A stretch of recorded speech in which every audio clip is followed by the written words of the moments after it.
तर मित्रांनो, याच्यामध्ये जे येणाऱ्या काळामध्ये जे महासंकट आहे ते आहे जिल्हानिहाय शिक्षक भरतीचं.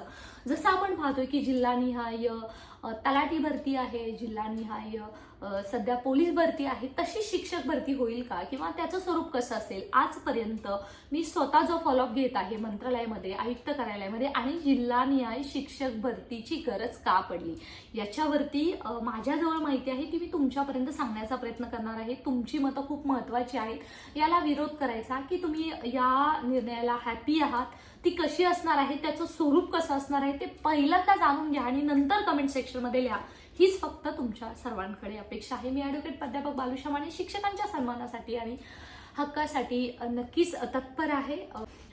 जिल्हानिहाय शिक्षक भरतीची सरकारला गरज का पडली? तर मित्रांनो, पवित्र पोर्टलद्वारे जी दुसरी डेट झालेली आहे त्यांच्यामध्ये जिल्हांतर्गत बदली आहे. ती नोटिफिकेशनमध्ये त्यांनी सांगितलेलं आहे की पवित्र पोर्टलद्वारे लागलेल्या शिक्षकाला कोणतीही जिल्हांतर्गत बदलीचा अधिकार असणार नाहीये. त्यामुळे त्यांना तर सध्या तो अधिकार नाहीये, परंतु येणाऱ्या काळामध्ये ही जिल्हानिहाय शिक्षक भरती किंवा एक्सेप्शनल केसेस असतात, पती पत्नी एकत्रीकरण किंवा काही मेडिकल्स इश्यू असतात, त्याच्यामध्ये जिल्हांतर्गत बदली होते. परंतु याही पवित्र पोर्टलद्वारे जे शिक्षक काम करत आहेत त्यांना सुद्धा कमीत कमी 5 वर्ष ज्या व्यवस्थापनामध्ये लागलेले आहेत तिथं त्यांना ती घालवावी लागतील.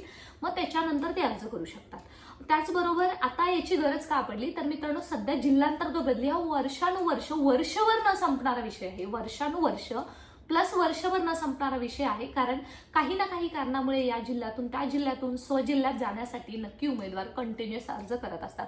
याच्यातून मार्ग काढायचा असेल तर ज्या जिल्ह्यातील उमेदवार आहेत त्यांनी तिथंच जर नोकरीसाठी प्रेफरन्स भरले, त्यांना तिथंच जर नोकरी लागली तर जिल्हांतर्गत बदलीसाठी ते अर्जच करणार नाहीत असं शासनाचं मत आहे. आणि याच्या संदर्भात बैठक सुद्धा पार पडलेली आहे. आणि येणाऱ्या शिक्षक भरतीमध्ये जिल्हानिहाय शिक्षक भरती करण्याचा शालेय शिक्षण विभागाचा विचाराधीन आहे. अजून त्याच्यावरचं परिपत्रक निघालेलं नाहीये, हे अंडरलाईन करून ठेवा. परंतु